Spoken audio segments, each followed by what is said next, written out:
I don't know if I have a burp in me. It's I kind of don't weird. either. I ate Moe's earlier, so I might throw up if I burp. Go ahead. Signal this episode by vomiting profusely all over the microphone. You heard it. There it is. That's the signal. Here we are. Christmas time is here. I will give $1 to you right now, Keith, if you know the second line of that song. Christmas time is here. I just want to cheer. I wouldn't know it either. So I guess that's right. You get $1. That's correct. Thank you. For you. I couldn't tell you what it is. I accept PayPal and Cash App. I know for a fact you do not. This is the bowl episode of Running Out the Clock. Bowl episode. It's your boy, your friend.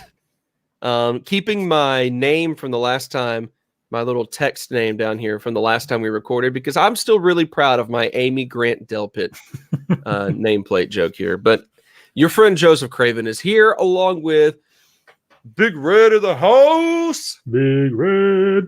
Keith Harkins. Keith, what's up? Chilling. You? Not much. I don't know. I didn't have anything else to say. LOL. LOL. Have you seen the commercial with the guy who drives to this friend's house? Yes. Like, not much. Not much.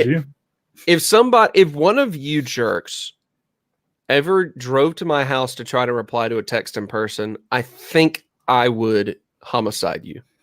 Just right there on the doorstep. Which is totally an appropriate response. Yeah. What sort of psychopath? Especially if you show up and open the door and it's just someone saying LOL. Right. Like, that's almost as bad. Mm-hmm. Oh my God. Like, you just text the guy, I'm coming over. It's simple. All right. Here we are. We're going to talk about bowls now.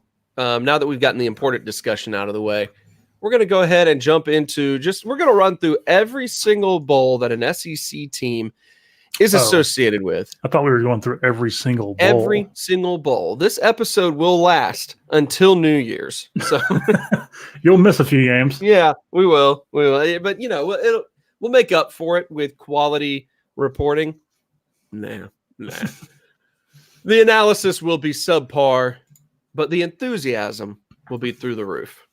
Keith, I think it's only appropriate that we start this thing off the way that we always start off episodes here on Running Out the Clock.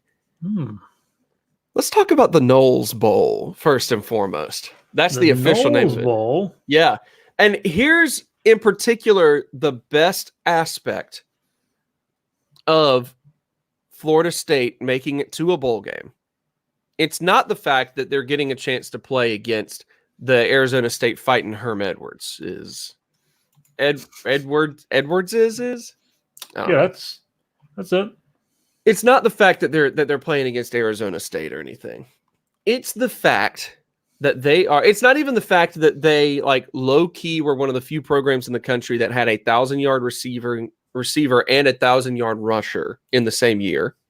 Good on you, Florida State, for that. Didn't even know. Not the fact that they were able to have better success, questionably better success at least, with like an interim head coach. It's not about the fact that they're bringing in one of the top up-and-coming coaches in the country. No, the main reason that this is interesting is because they're playing in the Tony the Tiger Sun Bowl. That's right. We should all be so lucky. Apparently, Tony the Tiger specifically is the sponsor of the Sun Bowl, not Frosted Flakes. All right? Nobody really knows that Tony the Tiger is the mascot for Frosted Flakes. They just know Tony the Tiger, right?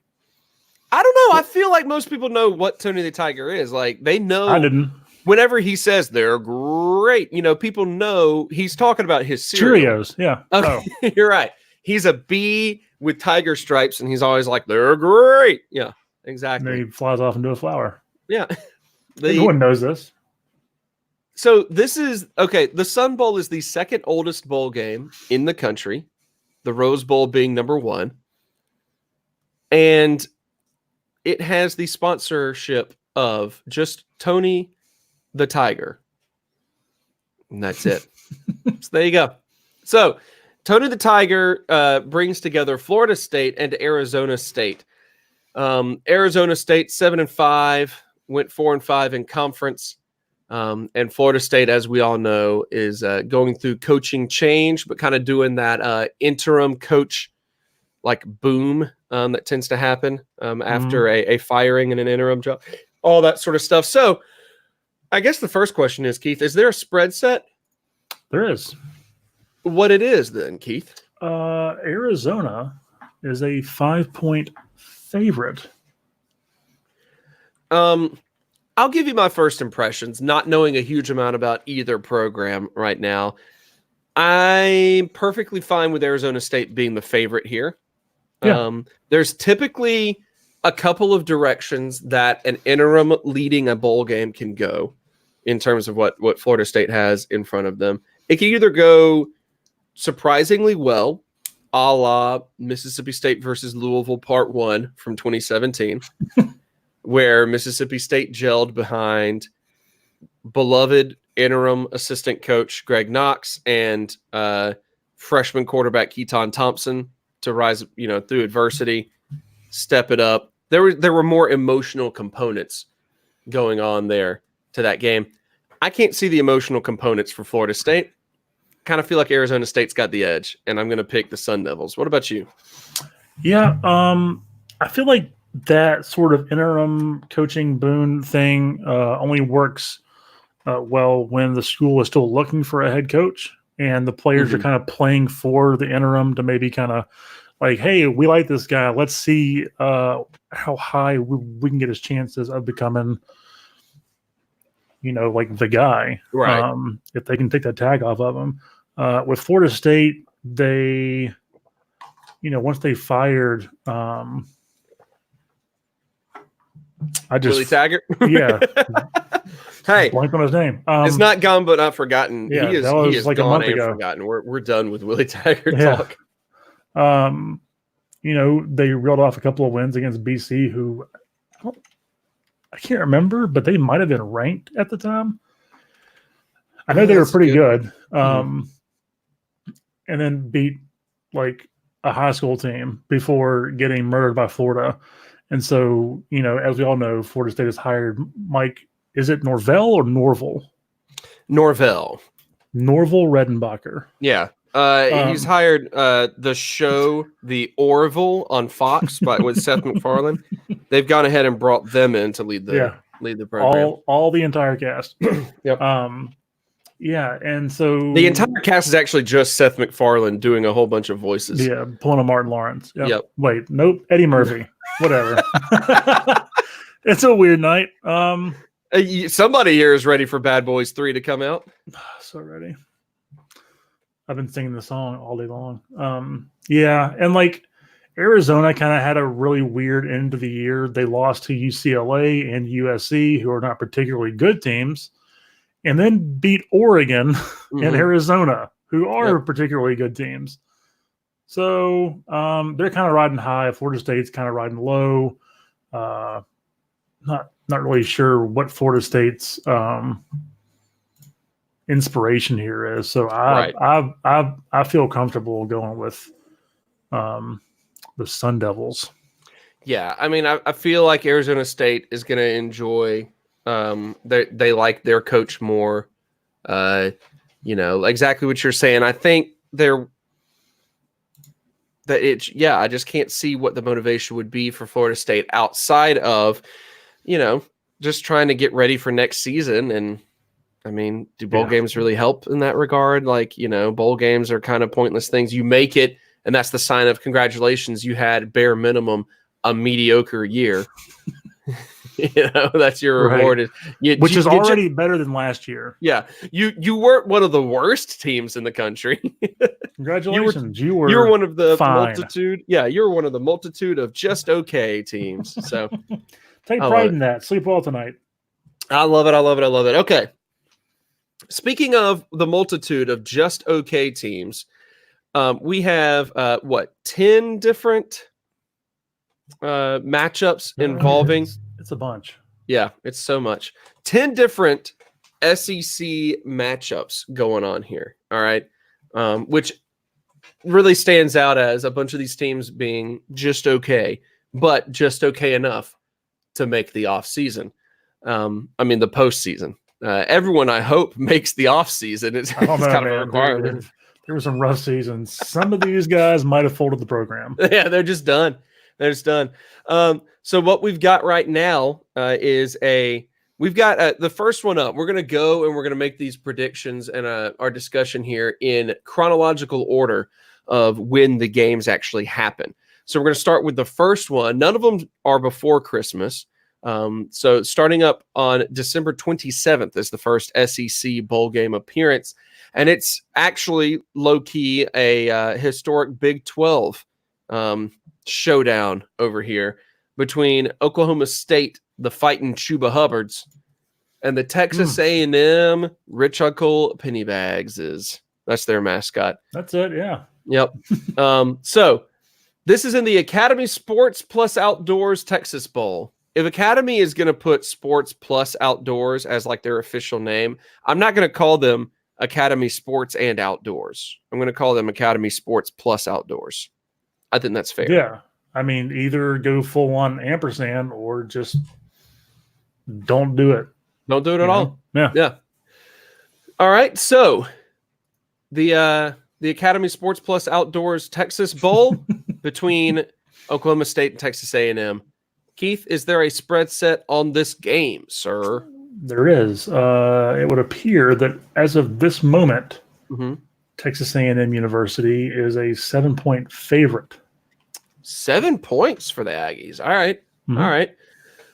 Well, let's talk about this one just a little bit. A&M, an up and down team this season, winners of 7 games.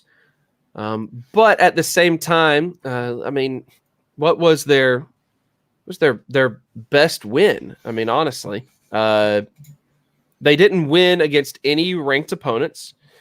They didn't win really against anyone that necessarily stands out as a difficult opponent. And almost lost to Arkansas. Yeah. So a close victory over Arkansas, a close victory over Ole Miss.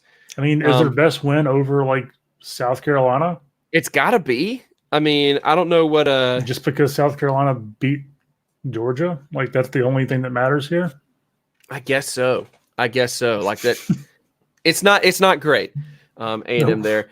Oklahoma State on the flip side there. Of course, I mentioned a second ago, led by the great Chuba Hubbard, almost 2,000 rushing yards this season. Not bad.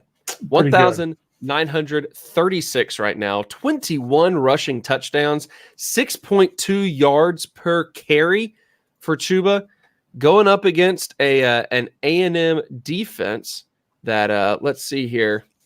I'm trying to see. I'll look up exactly how many yardage and all that they give up. I'm trying to find their total defense here. There we go. A team that looks like gives up 130 rushing yards a game. Okay. So, Texas A&M, Oklahoma State. Your quick thoughts on this one, Keith Harkins? Yeah. I don't think anyone's going to be comfortable calling Texas A&M an offensive powerhouse.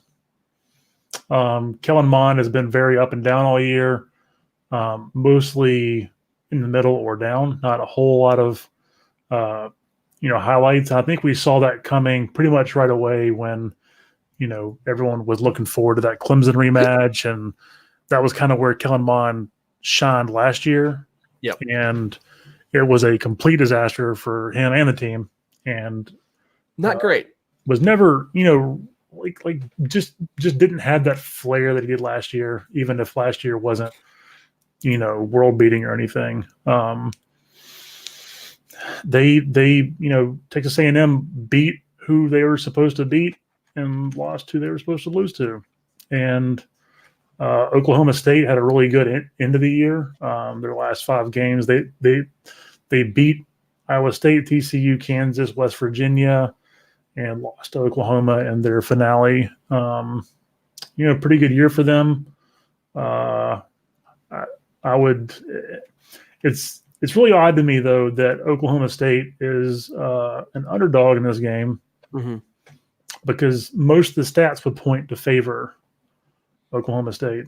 Yeah, but I guess it's that SEC bias, man. SEC bias.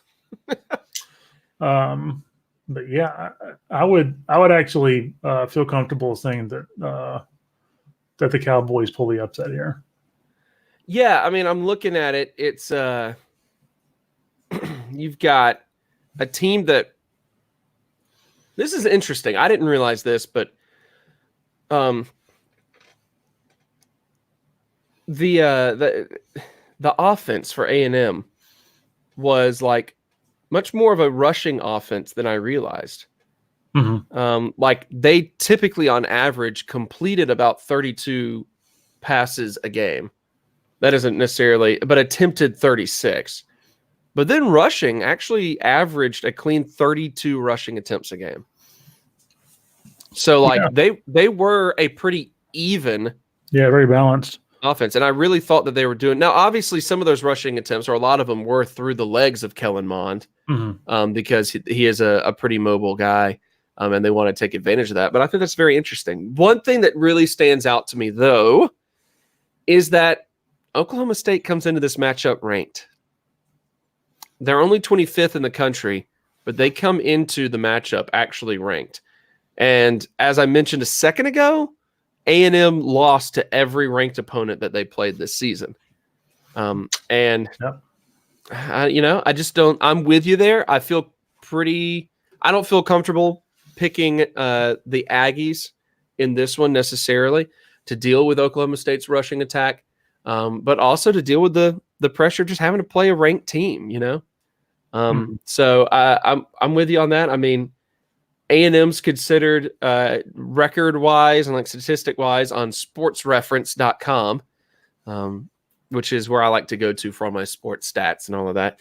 But they're ranked as like the 44th team off of like record and like where they fall statistically, all of that. And Oklahoma State's ranked higher than that, 32nd. And of course, Oklahoma State is actually ranked 25th in the current AP poll. So I think I'm going to go with the Cowboys as my pick in this first SEC matchup here. Keith, are you picking the Cowboys as well? I'm picking the boys. It's America's team. Yeah. I forgot, by the way. Did you say Arizona State was your pick on the Arizona State-Florida State game? Yes. Okay. That's what I thought, but I didn't write it down, so I wanted to make sure. Just wanted to make sure. All right, the next one up is, oddly enough, the biggest one involving an SEC team, but it happens on the December 28th. And that is the first round of the quote-unquote playoffs, which is not a real playoff. It's a championship game that happens to have a buy-in game. That's all it is. But the Louisiana State University Fighting Tigers go up against the brand new Notre Dame, aka the team that keeps showing up in the playoffs, but no one actually wants them to show up in the playoffs, Oklahoma. This is an interesting matchup because for a while there, it kind of looks like Oklahoma was not going to make the playoffs, and then a few teams lost, a few things went, just the right way, and Oklahoma pulled it off. Beat Baylor again, secured their way to that fourth spot there in the playoffs. Now their reward for making it is going up against the best team in the country in LSU. The question here, of course, is Oklahoma good enough to pull off the upset? We know Oklahoma has Jalen Hurts, Heisman candidate. Oklahoma has CeeDee Lamb, one of the most electrifying wide receivers in the country. But you know that LSU has the Heisman winner with the widest margin of victory. And they've got a very deep recruiting core. So, Keith, give me your thoughts. Oklahoma and the Louisiana State University Fighting Tigers. Yeah, what's really interesting is that statistically, Oklahoma had a better defensive year than LSU, and Mm-hmm. that the surprising aspect of that is that they play in the Big 12, which is notorious for having very good defenses and terrible offenses. Yep. Kind of the stigma surrounding them. Yes, that of course being a joke, and in which the Big 12 usually has, like defense optional games, and just everyone wins by a score of 54-49. Um, but but it's not all that surprising because we know that LSU has had injuries basically throughout the entire year, starting very early against Texas. What's really interesting is that their total yards per game, get ready, Oklahoma, 554.2. Mm-hmm. LSU, 554.3. LSU leaps and bounds better. So LSU clearly has that statistical category in the bag. Leaps and bounds better. Yeah, no question. We, of course, know how LSU's season went. They are undefeated, usually winning by a lot against, a lot of pretty good SEC teams. Oklahoma's one stumble came against Kansas State, which we all saw coming. Of course. Yeah, easy to predict that one. Especially fans of history, where we all know that if the Sooner Schooner topples over, they lose the next game on the road to Kansas State. And it just so happened that they were on the road against Kansas State the next weekend. That's the most random, 100% true so far statistic I think I've ever heard in my life. And I love it. I just love it. I am in love with it. I want to buy it a nice dinner. I want to take that statistic out for drinks afterwards, Yeah. Be a gentleman. Just a real classy evening with it. Yeah, exactly. But after that game, they kind of seemed to struggle a little bit. They beat Iowa State by 1. They beat Baylor in that really fun comeback game, 34-31.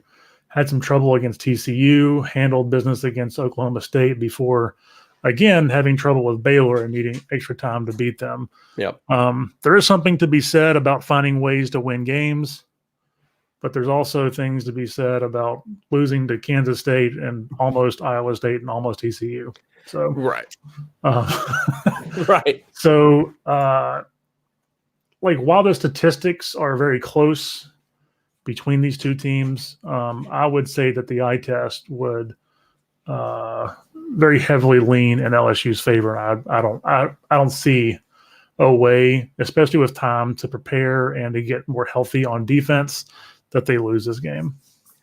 Yeah. I didn't ask you LSU's a 13.5 point favorite, by the way. Yeah. Thank you. I was just saying, I didn't ask you what the spread was when we opened it up. I assumed LSU was the favorite, but I wasn't sure by how much.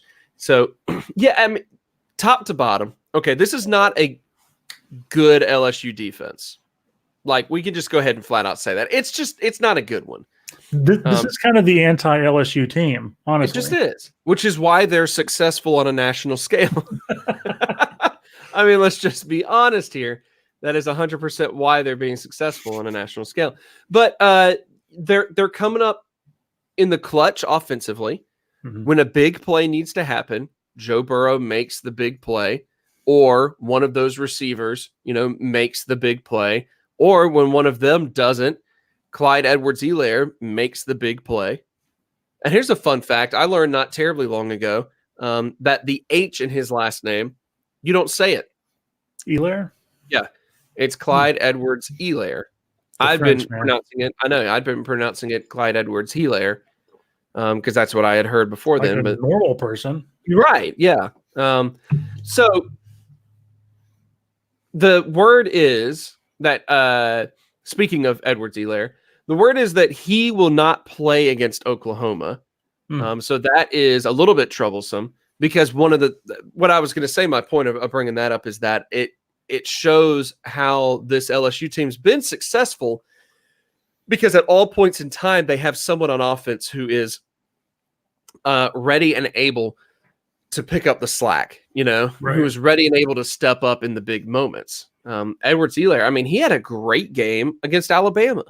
Mhm. They couldn't stop him. He would plant and spin, and you knew he was doing it every single play, and no one could tackle him for some reason, So really, he will be missed in that regard, but you still have, outside of him against Oklahoma, you still have a quarterback who threw for 4,700 yards, a quarterback that set a record for pass percentage in a single season. And you've got wide receivers like Justin Jefferson, 88 receptions for 1,200 yards. Jamar Chase, 73 receptions for just 2 yards short of 1,500 on the season. Terrace Marshall Jr., 37 catches for 545 yards.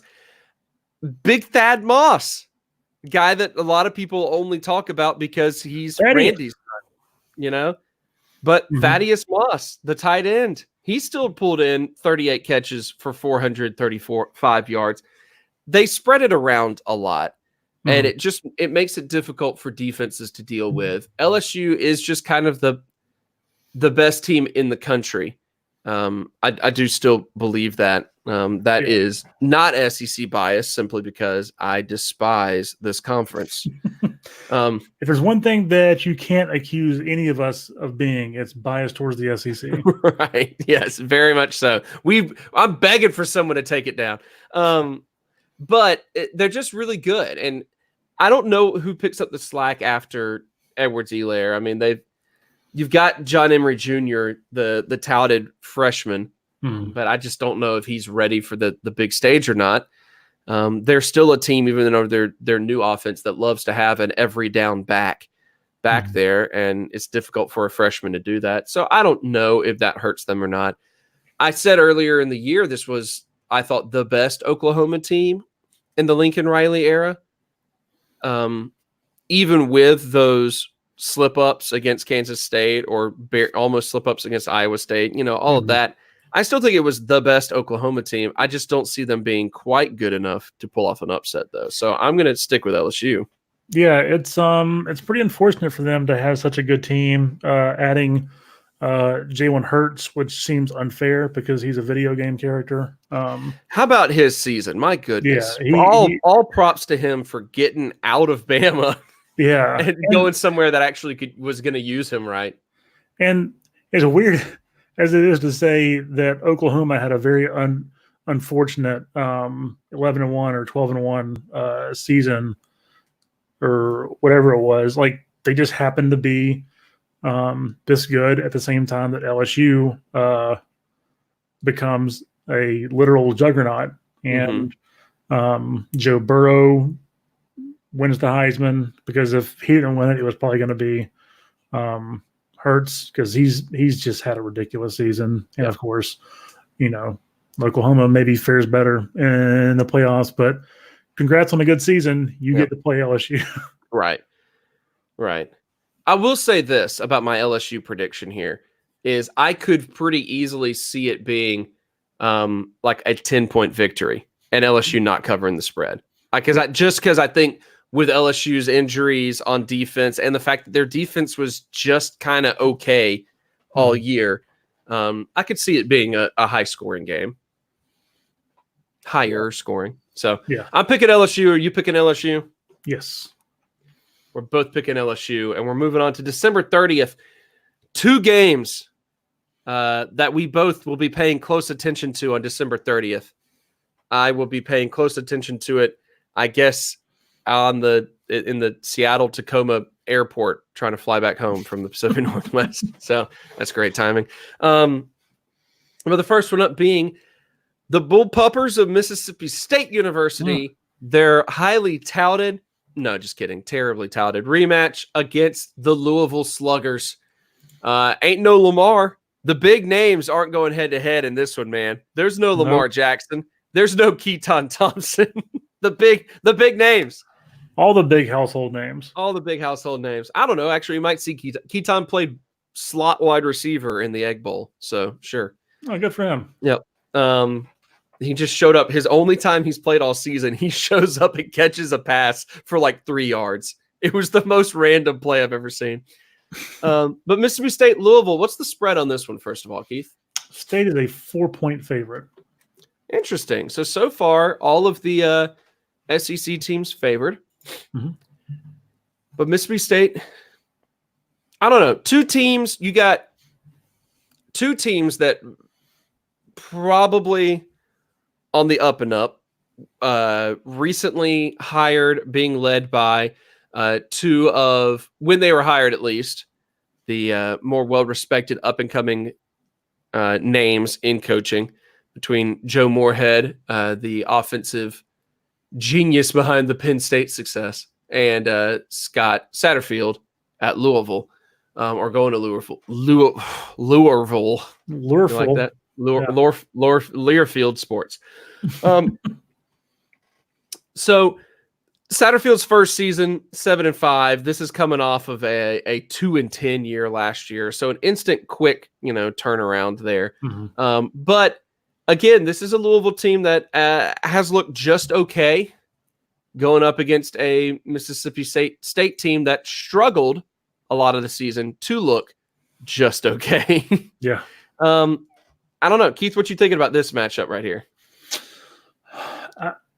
I think when you just look at both teams, you kind of think that, maybe Louisville has the edge a little bit, mostly because they've had such a good turnaround this year.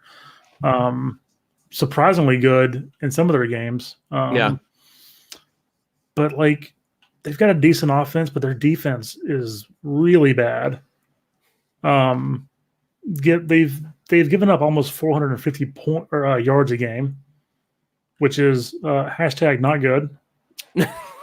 Thank you for hashtagging that for all of our young listeners to be able to really feel connected to us. Understand what's happening. Yeah. Yeah. 2 of their last 4 games, they got blown out by Miami, which isn't very good, and Kentucky, which is maybe the most one-dimensional team in the history of college football. And that dimension is named Lynn Bowden. Right. Let him set all kinds of records. Super fun to watch, but not if you're a Cardinals fan. Right. And on the other side, you had State, who, depending on who you talk to, had a disappointing year. I guess just statistically, you go from 8-4 to 6-6, getting your bowl eligibility win on a missed extra point. Weird game in which a guy turned into a dog and cost his team the game. Yep. As expected. The funniest thing to me, because the fact that he did that, and Moorhead did the smart thing and took the penalty on the PAT instead of the kickoff, which I just assumed he would do, taking it on the kickoff. That's what you usually do. But no, he took the gamble and took on the PAT, and it paid off, and it actually paid him off because he got a $500,000 or a $50,000 bonus or something like that for winning that game. It's an amount of money that I would take at any point in time. 100%. It's 50,000 is really low, so it's probably 500,000. I don't know, but yeah, it's statistically neither team is very great. Both teams had kind of up and down years. Yeah.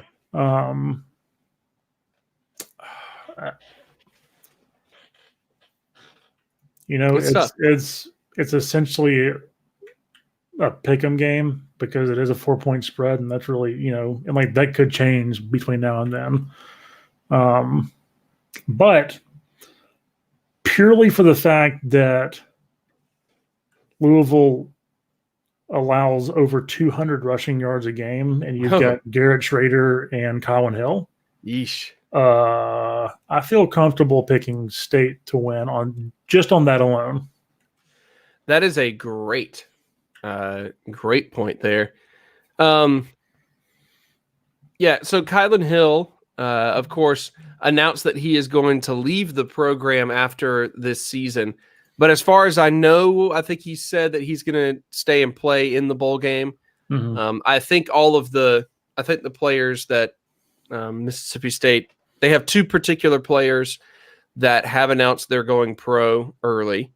Cornerback Cameron Dantzler and running back Colin Hill. And I don't think that either of them said they're going to sit out of the bowl. So I think they're both going to play, but I could have that wrong. But either way, you're right. Kylan Hill is the leading rusher in the SEC. I don't think it's a stretch to say this season he was the top standout running back in the SEC. Had a couple of bad games and still was able to do well in the other games to take the rushing title on the season.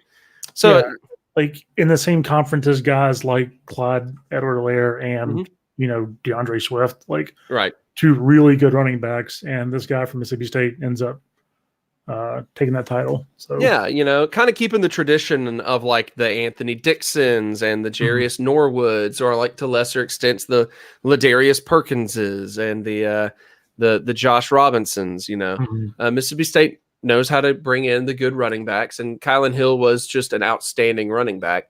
So if he's playing, he's running all over Louisville. It's going to be bad. Yeah, and Louisville showed it against Kentucky that they're not going to be able to stop a high-powered rushing attack, a modern college option rushing attack. That being said, there's two things here that stand out to me. One of them being that we still don't really know what type of bowl game coach Joe Moorhead is.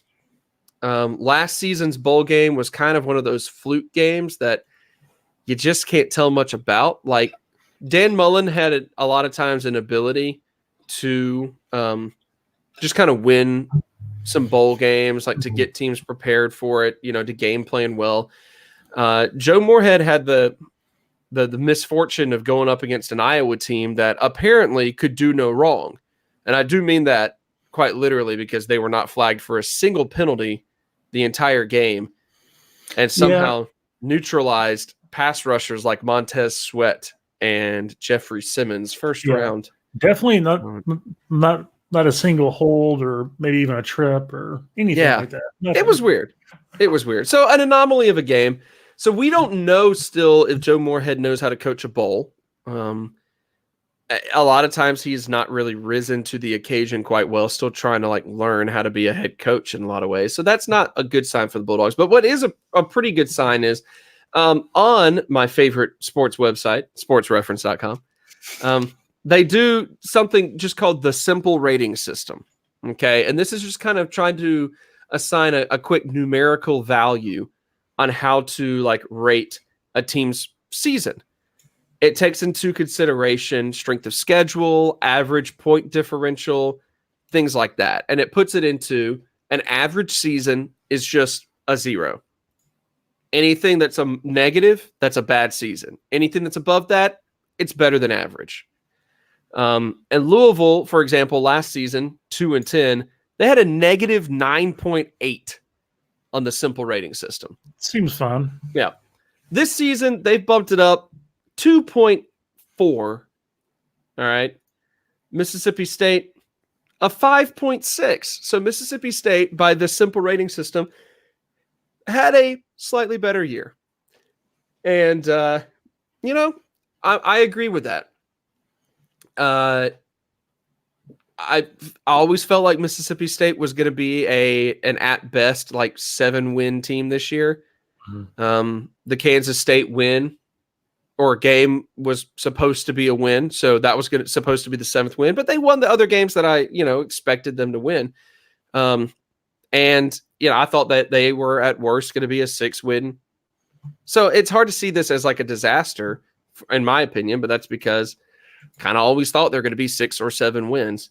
They did that. This could end up being the 7th win.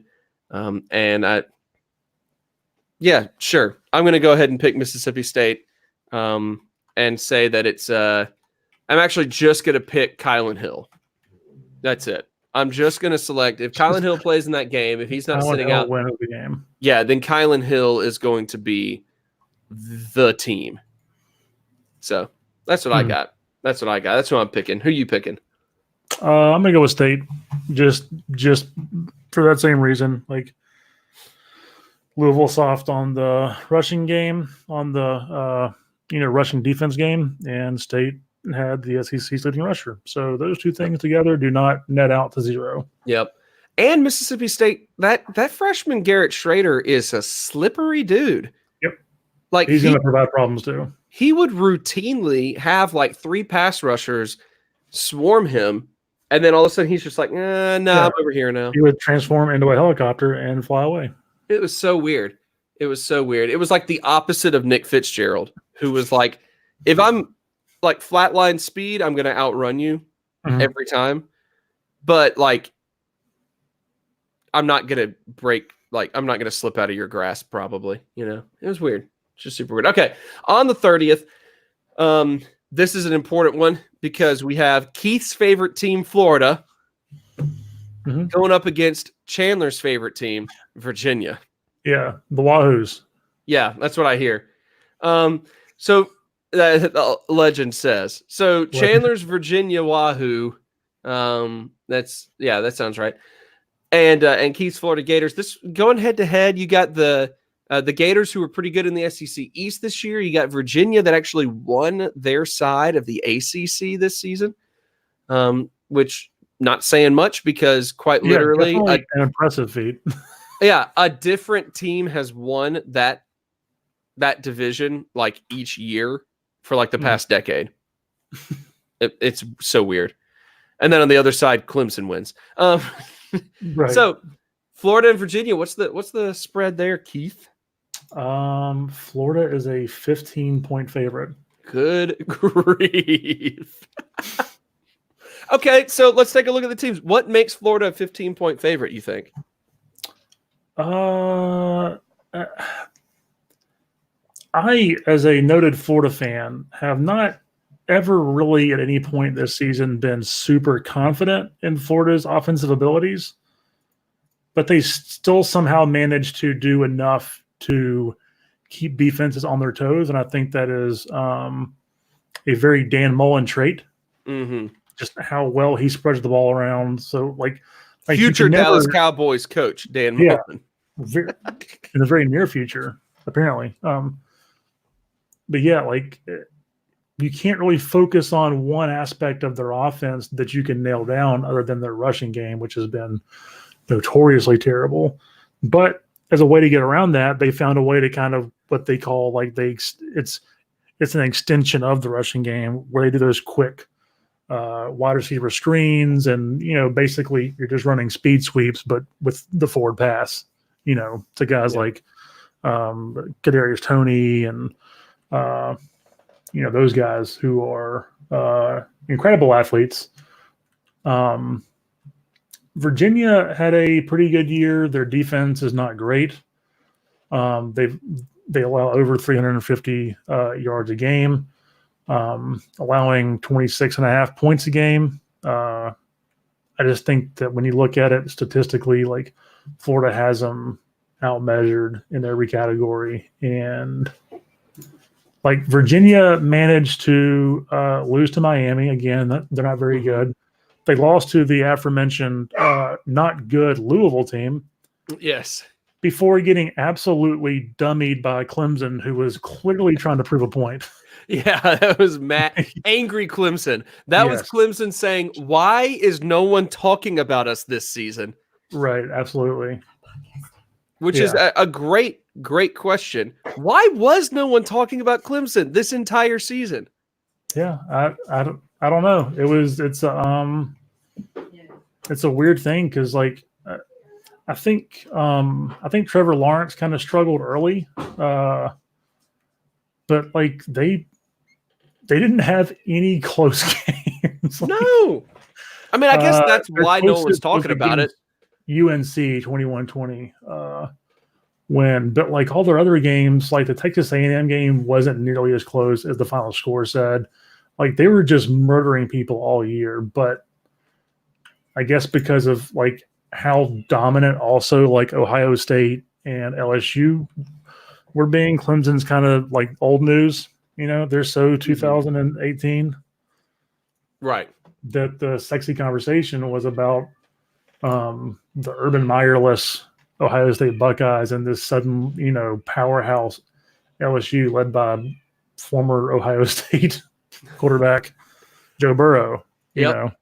So I mean, anyway, that's exactly it, though. They weren't sexy this year. There was no drama around them. no, they just lit the entire ACC on fire and never looked back. Like the past couple of years, we've been looking for some sort of rival to Alabama. Mm-hmm. And Clemson has been that. Clemson has slowly become the best program in college football, or at least trying to become that. And we don't need to have that search anymore this year because LSU was good and was able to be that rival to Alabama again. So we didn't have to look anywhere outside of the conference. The drama was there. The drama was no longer this Dabo Swinney versus Nick Saban discussion. It was Alabama and LSU once again, which is always a big ratings machine. Always great, yeah. And last year Clemson had the benefit of having the Kelly Bryant and Trevor Lawrence drama of kind of what should have happened and what did happen with that. But yeah, so but yeah, getting back to Florida and Virginia, oh yeah, that's right. That's the game we're talking about. I don't feel comfortable with Florida winning by 15. But I've said that all year in games where they were heavy favorites and they've managed to cover because they just somehow get things done. Yep. But Virginia won some big games. They've got a decent offense that can kind of surprise you. That's kind of fun to watch. And so I still think Florida manages to win, but I wouldn't be surprised if this was a very close game. Yeah, I think the only area in which I'm going to disagree with you is I could see this being a big Florida victory. Well, yeah. Yeah, I just could. As what you mentioned, Virginia Tech has won some good games, but also Virginia Tech doesn't necessarily excel in any particular area. Mm-hmm. They just kind of haven't. And good on them for beating. I said Virginia Tech, didn't I? Mm-hmm. Virginia doesn't really excel. Good on them for beating Virginia Tech. I was thinking too far ahead, and because I was trying to get to.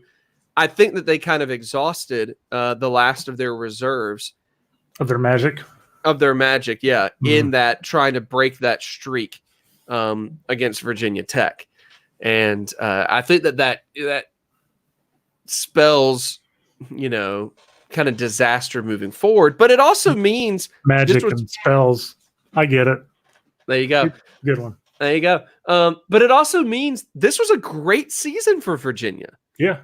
They won the division. They beat their rival. Mm-hmm. That's a great season for Virginia football. And even if this, ends poorly, I think that Virginia needs to get out to what is this? This is the Belk Bowl. Oh man, I didn't even mention what bowl this was, right? No, this is the Orange Bowl. Sorry. Orange Bowl, yeah. I didn't even mention what bowl this was. Man, get down to the Orange Bowl. Go to Florida. Yeah. Enjoy the Orange Bowl. Have a great time. Yeah, that's awesome. Yeah, that's a great bowl to be in. Good season for Virginia. Good on them. Probably going to be, I think, a big Florida victory. But because Dan Mullen just doesn't really lose games like this. That's true. I was thinking the same thing last year when they went to play Michigan, mostly because the recent history between Michigan and Florida hasn't been kind to Florida. Right. And they just handled it like they murdered Michigan. Yeah. So it could be the same thing here. I should probably be a little bit more confident in guys like Kyle Trask, who, while unspectacular, has been very, very, very solid. He has been good. Playing sort of in a system that's not built for his style of play, too. So which is interesting because he's absolutely flourished in it. Yeah, he really has. But even then, Felipe Franks was doing well, and that man looks like he's never sprinted before in his life. It's just the weirdest thing. It's so awkward. So awkward. Rest in peace, Felipe Franks' college career.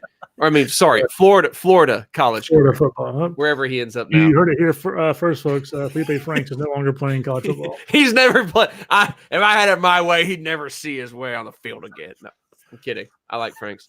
He kind of looks like a goblin. He's kind of an odd-looking guy, but I like him.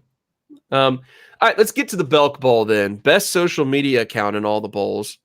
Just the most wonderful time of the year. Yep. Rivaled by the Outback Bowl. Outback has been stepping it up, but Outback has been stepping it up by allowing random people to be the Bloomin' Onion mascot on the sidelines. And I think that's important. That's a significant thing. But the Belk Bowl, this is where we have the Wahoos of Virginia Tech. Virginia Tech has to be Wahoos also. If Virginia's Wahoos, why can't Virginia? If you're in Virginia, even West Virginia, you're a Wahoo. Right. Yeah. It's just science. West, East, North, South Virginia, all of it. Southeast Virginia. Yeah. Wahoo country, baby. But the Virginia Tech Wahoos and the Kentucky Krogers, I don't know. Kentucky football sponsored by Kroger. Go head to head. And I believe you said, Keith, this is the lone matchup in which the SEC team is not favored. Is that true? That's correct, but it's a 3-point favorite pointing toward Virginia Tech. So it's still close. Yes. Still a close one. Just not great. Mm-hmm. Yeah. A little bit, I mean, these teams, what do you say about Kentucky that we haven't already said, so far? Lynn Bowden is a phenomenal football player. Just one of the best, really. Yeah, just a great football player. Lynn Bowden also very obviously better as a wide receiver than he really is as a quarterback. Even though he was a former quarterback. He was. That being said, in his little bit of time, I mean, he's posted no, actually his passing numbers aren't good. So I was going to try to praise his passing numbers. They're not good. He played 6 or 7 games as quarterback and still couldn't pass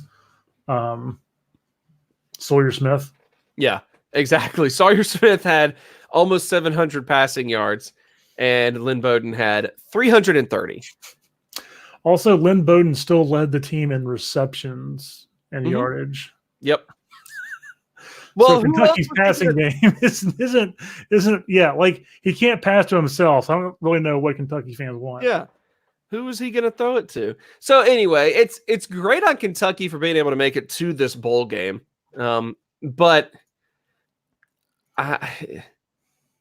still not great in general going up against Virginia Tech, who probably wants a little bit of revenge because their regular season ended with a disappointing upset loss to their rival Virginia that they always beat. But, Virginia Tech was in the top 25 at that point in time when they lost that game. Virginia Tech's losses on the season, a loss to Notre Dame, a loss to Duke. But, that's a difficult basketball team. Everyone loses to Duke basketball at some point, right? Oh, so not just a loss to Duke. Murdered by Duke. Yes, actually, Duke. David Cutcliffe showed no mercy, apparently, against Justin Fuente. But they opened things up with a Boston College loss. So ACC was weird this year in general. Let's just talk about that. Yep. But losses to BC, Duke, and Notre Dame. 3 pretty good teams. Mm-hmm. There. And then, of course, that loss to Virginia that gave them their 4th loss. They were looking at a potential 9-win season before Virginia upset them. Yep. So Virginia Tech is a pretty good team. I mean, do you see any way that Kentucky does pull this one off? I don't know if I would ever really underestimate Lynn Bowden Jr. Bowden. Mm-hmm. Bowden. Benjamin Bowden Jr.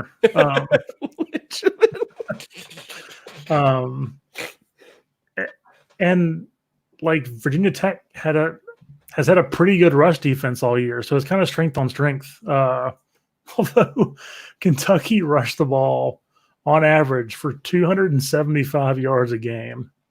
That's stupid good. But Virginia Tech only allows 123 rushing yards a game. So not a whole lot's going to happen through the year. Kentucky had statistically another, really good defensive year, even though they lost a lot of their, kind of superstar caliber players. I don't see this being a game in which either team really runs away with anything. The over-under is only set at 47.5, and I would probably pick the under on that. But I'm going to go with Virginia Tech just because of the one-dimensional nature of Kentucky and the fact that Tech can actually answer that on defense. Yeah, I wonder if Tech is going to be like missing any, like, if they're going to be missing motivation because of the way that they, lost that rivalry matchup there, or if that's Georgia. Yeah, or if that's going to give them motivation. Mm-hmm. That's always hard to predict. I think that this is. I think that Justin Fuente is a good enough coach where he's going to prepare the team well and have them motivated, have them ready to go to kind of redeem themselves and end on a good note. Mm-hmm. Because if Kentucky loses this game, then they say, whatever, like we beat our in-state rival Louisville. We suffered through a whole bunch of injuries. We had to play our best wide receiver at quarterback.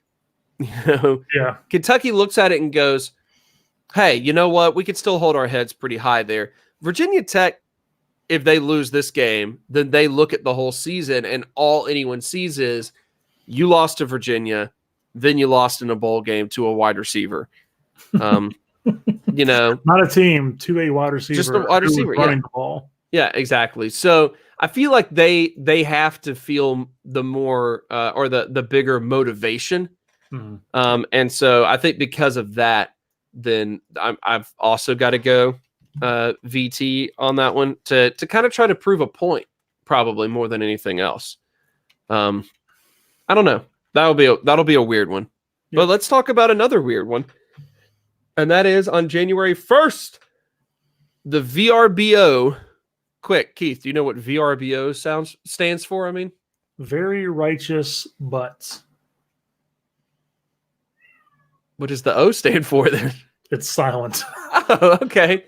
So the Very Righteous Butts Citrus Bowl between Michigan, featuring Ole Miss quarterback Shea Patterson, and Alabama, featuring high school quarterback Mac Jones.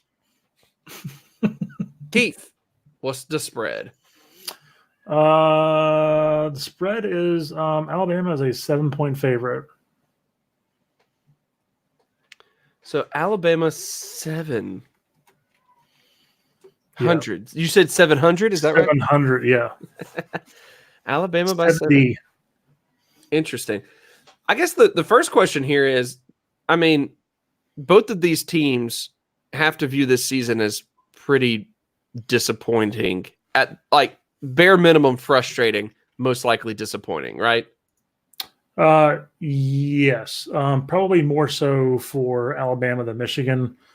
The most disappointing thing about the Michigan season is that they didn't fire Jim Harbaugh, which they wanted to happen for the last 3 years now. Get him out. It's garbage. It's terrible. So, yeah, Alabama, 2-loss team here. Of course, their season, talk about seasons ending or regular seasons ending on an embarrassing note. Yeah. It doesn't just really embarrassing. It doesn't get much more embarrassing than your coaching staff accidentally screwing up and putting too many people on the field and like no one catching it. Yeah, just yikes. Bad ending there in that Iron Bowl.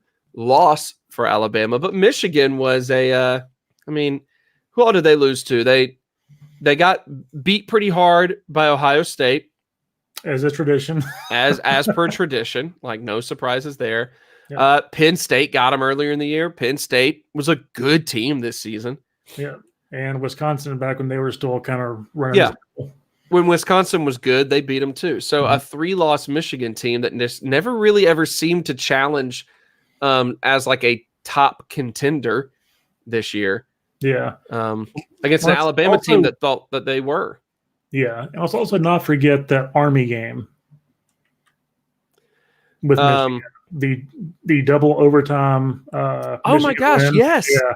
I had forgotten that one. Wow. Oh. Michigan, Oh, buddies. and then only winning 10-3 against Iowa in the new, apparently, El Assico. Yeah, apparently, buddies. Oof. All right. Shea Patterson, of course, just kind of underwhelming ever since he got to Michigan. Yeah. I say that like he was ever all that amazing at Ole Miss either. Yeah, that's the thing is, like, I don't know what they were expecting from Shea. Like, he's a fine quarterback. Like, he may be even good, but he's not gonna, like, he's not a game-breaking talent that's gonna carry a team to a championship game. Yeah, he kind of doesn't even quite, at least this season, meet the criteria for being good. Like, he's a little under what you want a college quarterback to be percentage, like completion percentage wise. 2,800 passing yards, 22 touchdowns, 6 INTs. That's an okay ratio there. Yeah. It's not yeah. It's not good. It's exactly. He just had the tendency, I remember watching him so much at Ole Miss, he just had this tendency to just telegraph interceptions. Yes. He's probably not doing that quite as much, but he still is not quite making the right throws, it seems. Still, I mean, as I mentioned, 57% completion percentage, which is okay. But at a college QB, you really want 60%, Yeah. in order to be good.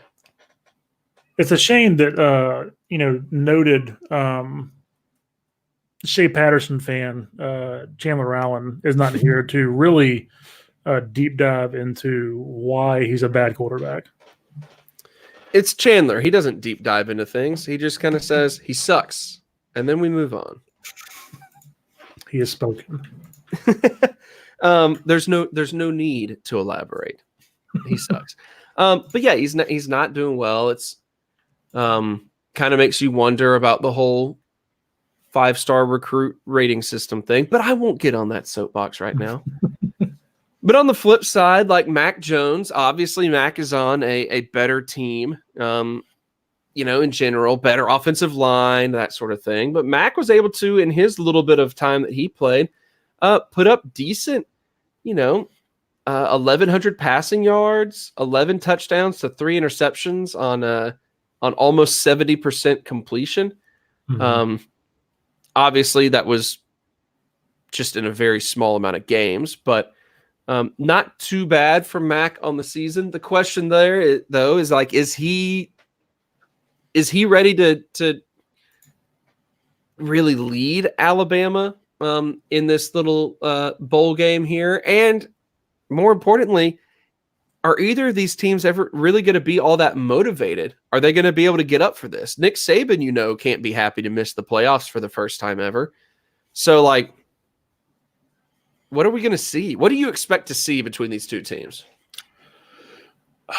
Yeah, I would expect Nick Saban to more prove a point in this game than for Jim Harbaugh to do anything. I mean, Michigan is basically in the exact same spot this year as they were last year, and they got absolutely trounced by Florida. And this Alabama team is way more talented than last year's Florida team, even with Tua gone. Like, they've got those 3 wide receivers that are just insane. Yeah. Great. Najee Harris, 1,000-yard year. Maybe really picked it up as the season went on too. Yeah, like one of the more under the radar 1,000-yard rushers. I think the story for Alabama this year was that their defense wasn't your typical Alabama defense. Really interesting this year that, like, we've talked about it, that LSU and Bama game was kind of the anti 2011 version of those teams. Yes, way more exciting. But yeah, I would expect Bama to win this game, even though we've been closer to the Alabama season than a lot of like the Michigan fans. It was funny after the game was announced, hearing Michigan fans basically be like, "No thanks, we're just going to forfeit and bow out of this and just hit the showers early. Look forward to next year. I think they're just really worried about catching a pissed off Saban. Yeah, and that's the big question. Is pissed off Saban going to be able to get the troops motivated? Yeah, or is he going to field 12 players again? Yeah, or is pissed off Saban just so pissed about missing the playoffs that he's not going to, really have the team going the way that they should be? Yeah, and I'm going to lean a little bit more towards we've never seen Saban at Alabama just like be out of the playoff picture here. They tend to lose, at least one game a year, obviously sometimes two. They just always have in the playoff year and then rebounded towards the end of the season.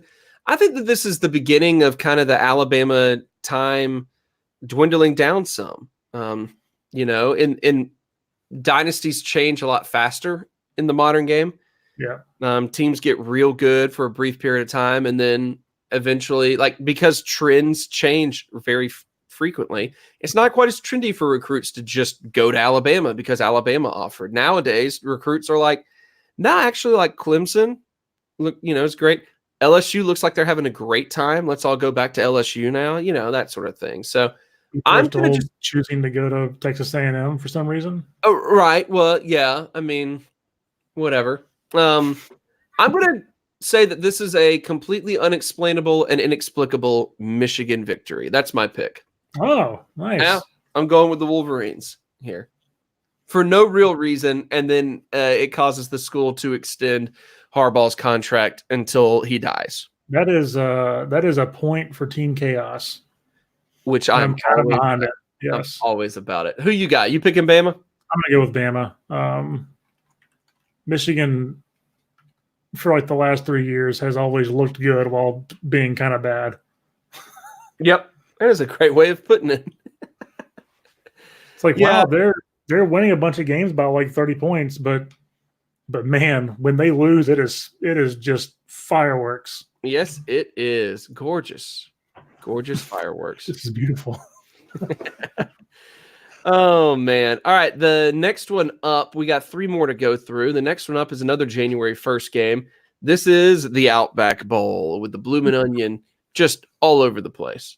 He covers the whole field. Great lateral movement by the Bloomin' Onion. Just a real impressive athletic specimen. Mm-hmm. This is where Minnesota rows their boats down to take on their natural landscaping rivals, the Plainsmen from Auburn. Mm-hmm. Minnesota and Auburn in the Outback Bowl. What's the spread on this, Keith? I'm pretty sure someone at ESPN's key got stuck because this is also a 7-point Auburn favorite. So a Boobern by 7. Mm-hmm. Let's talk a little bit about this one now. Auburn is kind of the quintessential team this year that has been not necessarily good, but still winning.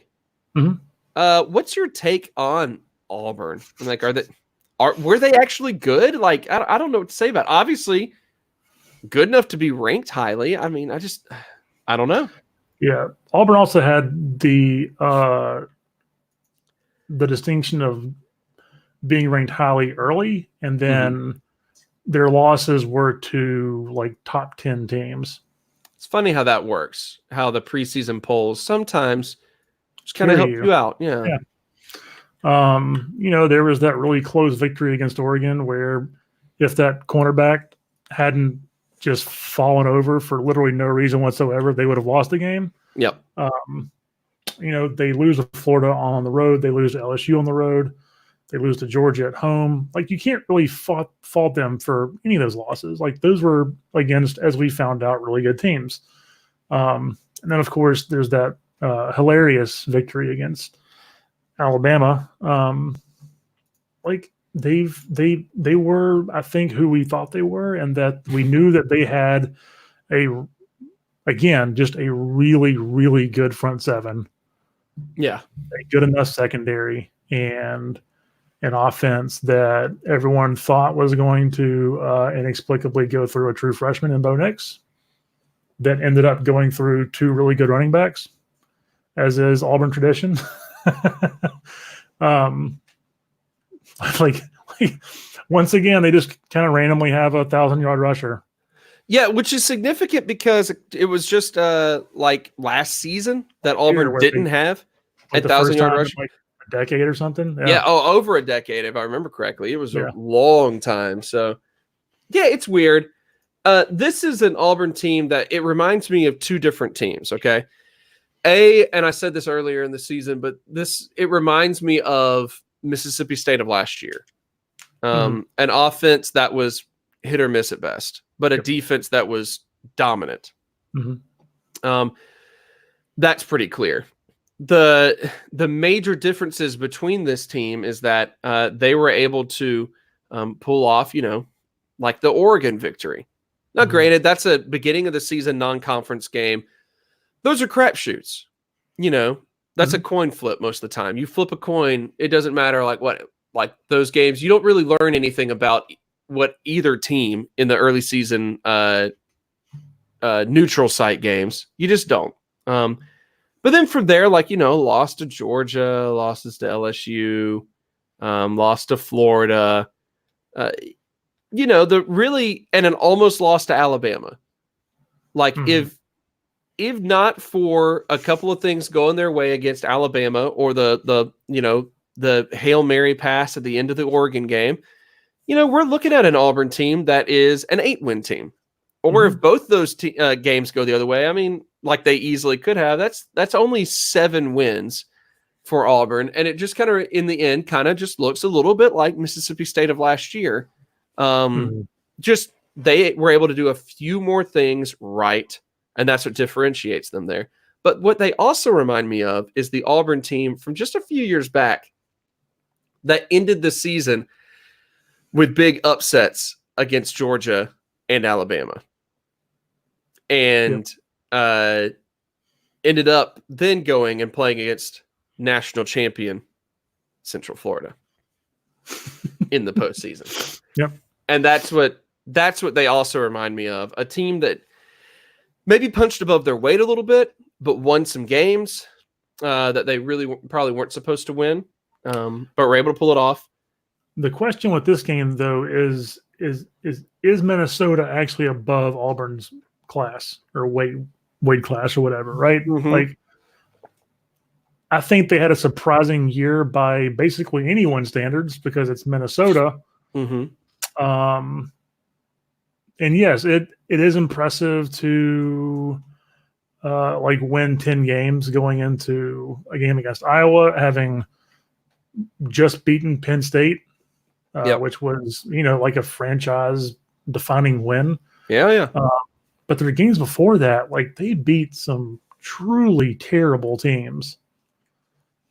Like they weren't really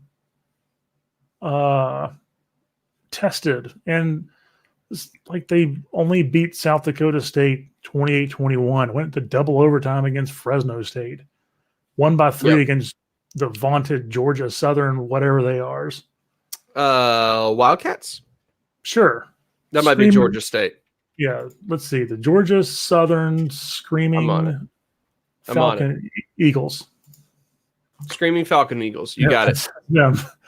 Like the middle of their season is filled with dominant victories against the teams like Illinois and Nebraska and Rutgers, Maryland.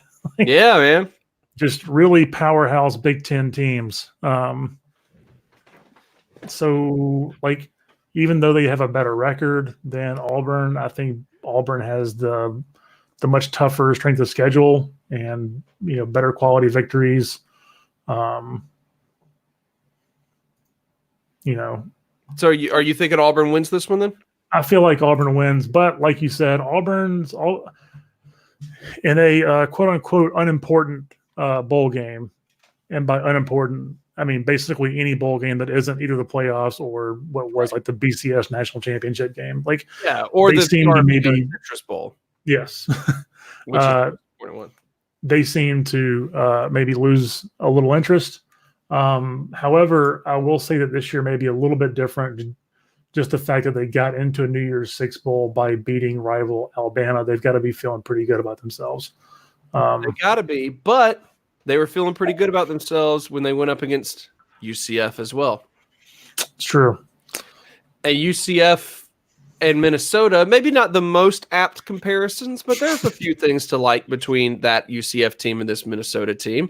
One of them being that they're both led by beloved younger coaches that the program is fully behind, the fan base really loves, the players really go to battle for.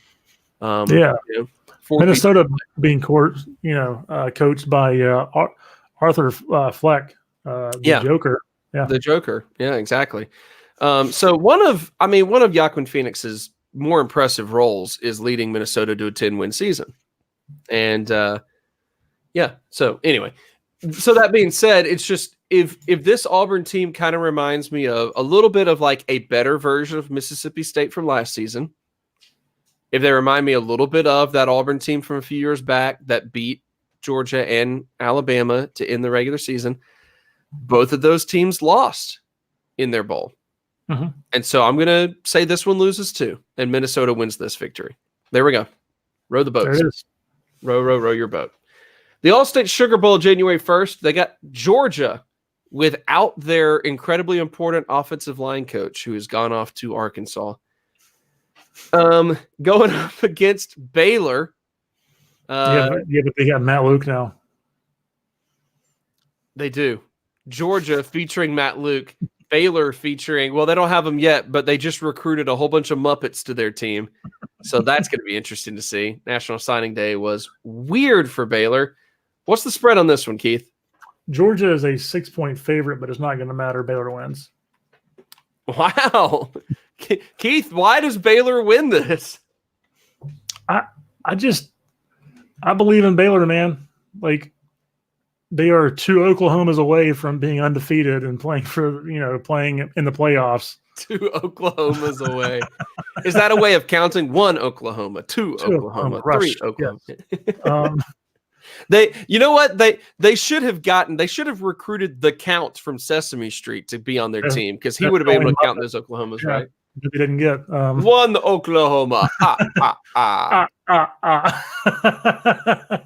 And like, if anything in the history of Georgia football tells us anything, it's that when they lose the SEC championship and play in a meaningless bowl game, they poop the bed hard.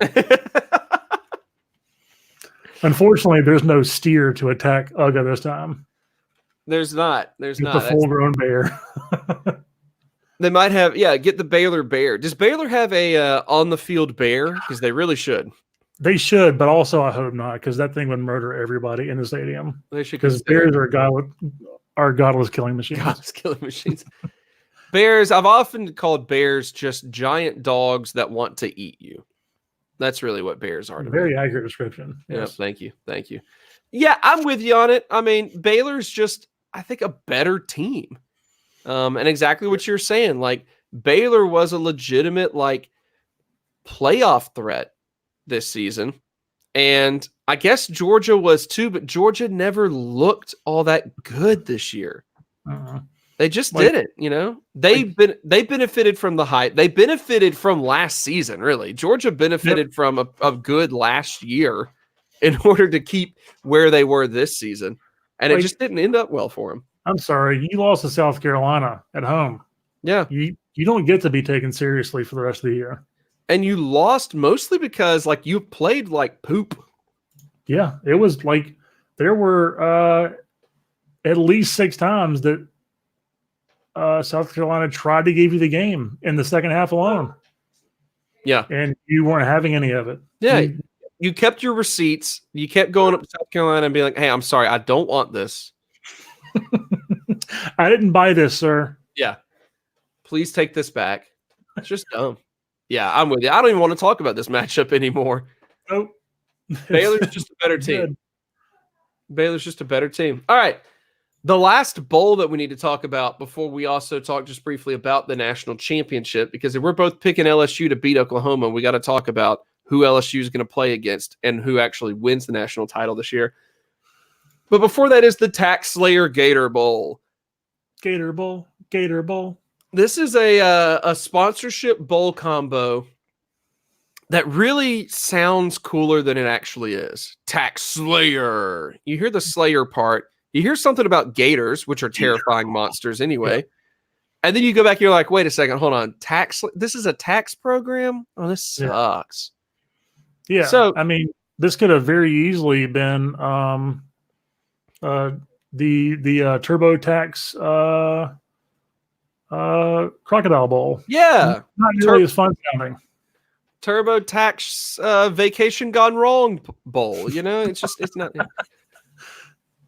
So to add on to the mundaneness, the boringness of the name of this, the realistic name of this bowl, you got two boring teams. You've got historical basketball program Indiana going up against historical women's basketball program Tennessee. First of all, Bruce Pearl program. Tennessee. Yeah, Auburn legend Bruce Pearl. First of all, I mean, congrats to Tennessee for making a bowl after what we kind of expected at the beginning of the year to be a terrible season for them. They turned out to be a just okay team, and they've got their prize going up against just okay Indiana. What's the spread on this, Keith? Tennessee is a 2-point favorite, so it doesn't matter. God, that even sounds like a boring spread. Yeah, this is the worst possible bowl matchup game. Yeah. Do you care at all? Obviously, you don't, Florida fan, Tennessee involved. Yeah. But, I mean, do you really care at all about this game? I don't. I am so I'm actually going back and looking at Tennessee's schedule and their, games. And even though Tennessee fans were literally on the ledge like 2 weeks in,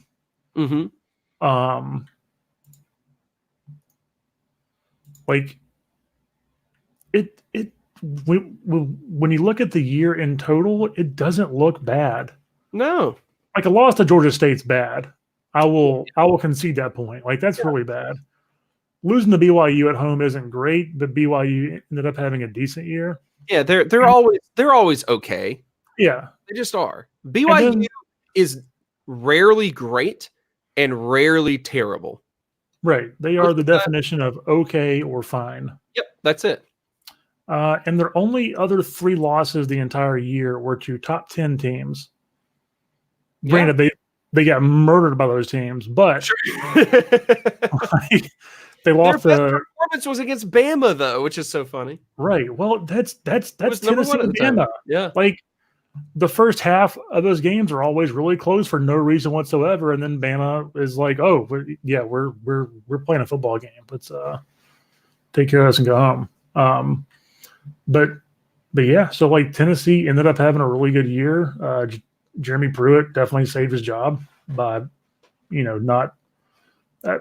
I think that state win was kind of the turning point, even though they lost to Bama the next week. Like that was a big win for them. Anyway, didn't mean to bring up bad memories. I don't care. I mean, it wasn't good. Whatever. And what's interesting also is that Indiana's only losses were to number 6 Ohio State, then number 25 Michigan State, Penn State, and Michigan. So again, nothing but ranked losses. So the good news for both these teams is that the other team isn't ranked. so they both have a chance to win. It's a crapshoot again. Yay! Yeah, I'm probably going to go to Tennessee just because they had the better season down the stretch. They seem to kind of put it together, whereas Indiana kind of stumbled down the stretch. And that's really it. Like neither team's overall stats are super impressive. Like Tennessee still has Jared Garantano as a quarterback, and he's not great. Right. But Indiana and they can't always decide who they want to be their quarterback, Yeah, like I'm pretty sure that Tennessee benched Garantano for like 2 games in there also. So and then he managed to like beat out the guy that beat him. So right. It's still a maelstrom of like bad, but not nearly as bad as it was 2 weeks into the season. Yeah, exactly. There's always something to be said about carrying momentum at the end of the year. But I mean, that being said, like Indiana's 2 late season losses were a pretty close one to Penn State. I mean, a 1 touchdown game against Penn State. I didn't watch that one, obviously, so I don't know if that was like, if that score is like a, If they scored some late. Yeah. if it's a lie or not. But and then a loss to Michigan, so that's whatever. But I mean, that's 2 ranked teams that they lost to. They climbed into the ranking at one point in time. They were doing that well. And also, I mean, if we go back, and I hadn't mentioned it too much, but we go back to the old SRS, the simple rating system here. According to average margin of victory, strength of schedule, all of that, Indiana had a better season, a 6.9 to Tennessee's 4.5. Mm-hmm. So obviously the Georgia State loss, the opening the season with 2 losses from Tennessee, that brings that down some. But Indiana just kind of did better. That being said, I think Indiana has the chance of getting a little bit more up for this game than Tennessee does. I can see that. And so I think for the 4th, 5th straight SEC bowl game prediction here, I'm going to go against the SEC, and I'm going to pick Indiana to beat Tennessee. Classic. Yep. Who you got?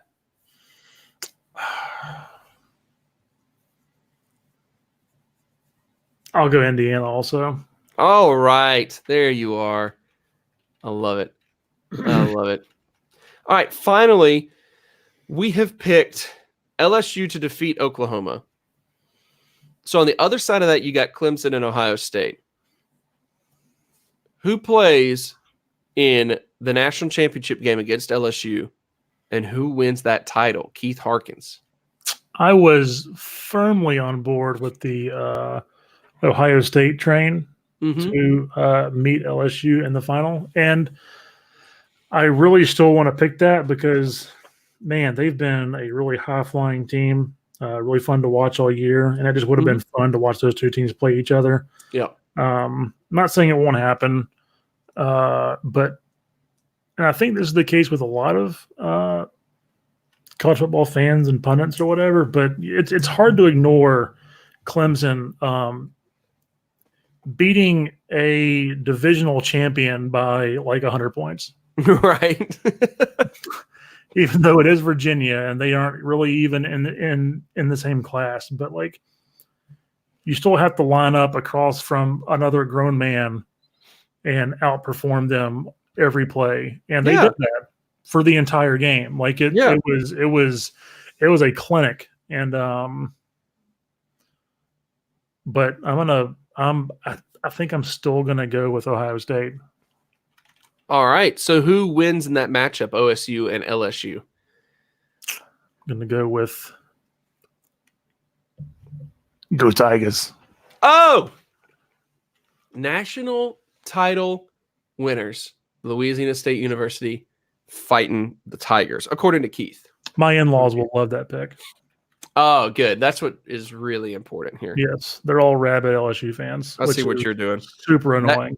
That's why I'm picking the Seattle Seahawks to win, to please my in-laws. No, I'm actually, I'm going to disagree. I know. I think that I think this is going to be a situation where Dabo and Clemson are a little upset to not be getting the respect they think is due to them. Yeah, and being kind of overlooked a little bit here. And I think, and plus, I think Dabo's he's a good postseason coach. Mm-hmm. He just is. He's kind of figuring out what to do, how to do it. And I don't know if Ohio State's quite got that yet. Figured out, they're a good team. I just don't know if they're a clutch team. Yeah. Like maybe for the first time since they started doing the college football playoffs, like I could legitimately see 3 of these teams winning. And it would not surprise me at all. Yeah, absolutely. Absolutely. But the tricky thing for me is picking that LSU and Clemson game, though, because that would be a fascinating matchup. Mm-hmm. Tiger on tiger action. Tiger on tiger action. Who really is the real Tiger? Who is the real DB? Death Valley versus Death Valley. Oh my gosh, who's the real DVU? You like that? Do you like that? So, I mean, I guess at the end of the day, it's like, will sorry, I was trying to pull up Clemson's stats on the year. Will Clemson's offense be good? Because I feel like there were some times this season in which like they weren't that great, but then at the same time, like you kind of look up and well, Trevor Lawrence has still thrown 34 touchdowns.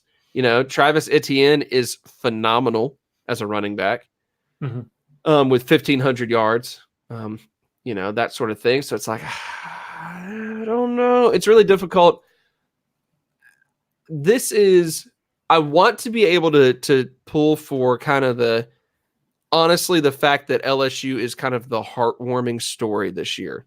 Yes.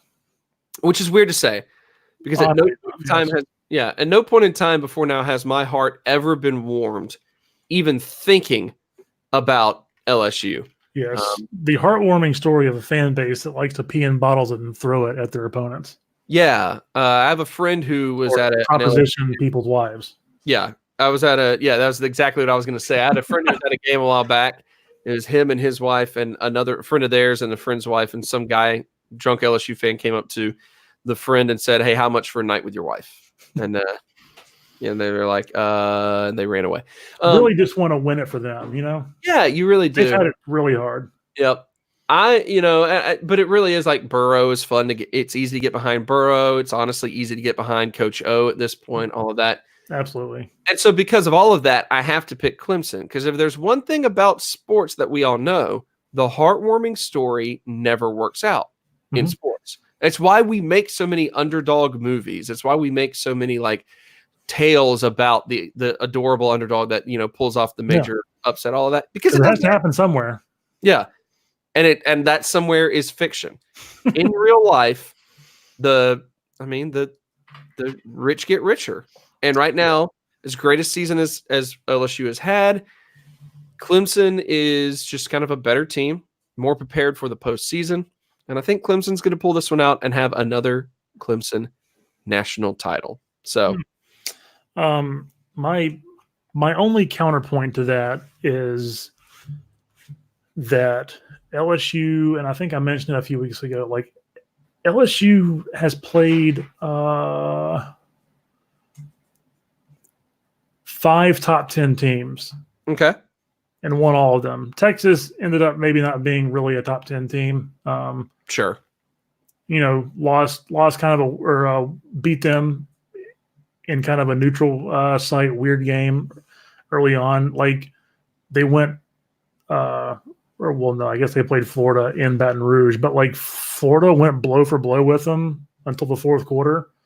They managed to win that game. They beat Auburn, who gave them the toughest game of the year, before beating Bama and then, of course, beating Georgia. So like they've had a lot of really, really tough tests, and they've That's a great point. Found ways to win.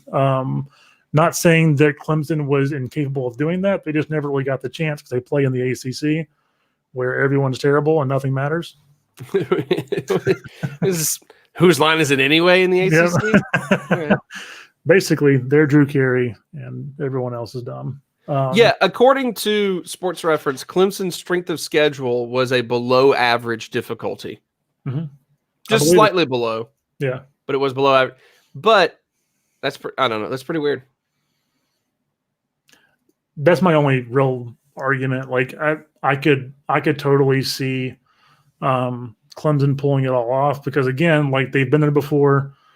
This exact same team was there last year. They've, Dabo's a proven postseason coach. Like he knows what he's doing. Ed Orgeron, not so much. But yeah, he just hasn't had that opportunity yet, right? Yeah. So look, either LSU versus Iowa State or Clemson would be a tremendously fun game to watch, and I'm pulling for either one of them. This might be the first championship game that I tune into. Yeah, there you go. You know, and in years. in like a decade. Yeah, since Cam Newton. Since Cam, it might be. It might just be. All of the sport. Yeah. I could find some entertainment value in all of this. So, there is our bowl episode. Getting it out there finally before we get into the full-fledged holiday season. When we get picks from Chandler and Rowe and Gray, then we'll throw them up on the old Twitter and Facebook, social media, all of that stuff, and share it with everyone. But that's going to wrap it up here in our bowl episode. A good season, I think, for Running Out the Clock. I think we did well as a podcast. Our simple rating system is going to be like a 28. 28 this season. Easily. Amazing season for us. Really respectable 9-win season for us. Yep, I think so. I don't think a 9-win season is going to get you a 28 on the SRS. I could be wrong on that. You're right. We won 23 games. There you go. That's what I'm talking about. Undefeated. Undisputed. Undefeated. Skip and Shannon. I should have been calling you Skip this whole episode. Should just be going, oh, no, Skip. Skip. Oh, no, Skip. So, all right. Well, I'm going to end this podcast and probably just retire from podcasting after embarrassing myself like that just now. It's been a good run. It's been a good run when we're done here. Obviously, next week and into New Year's being the big time holidays, we'll be taking next week off on the pod, jumping back in with more talk when we get back, and of course, shifting to some more regular basketball talk here on ROTC. Stay tuned for all of that. That's Keith Harkins. Keith, say bye to everybody. Goodbye. I'm your friend Joseph Craven. Thanks for tuning in, listening. Stay tuned, of course, because a very special Christmas episode of God Friended Me is next.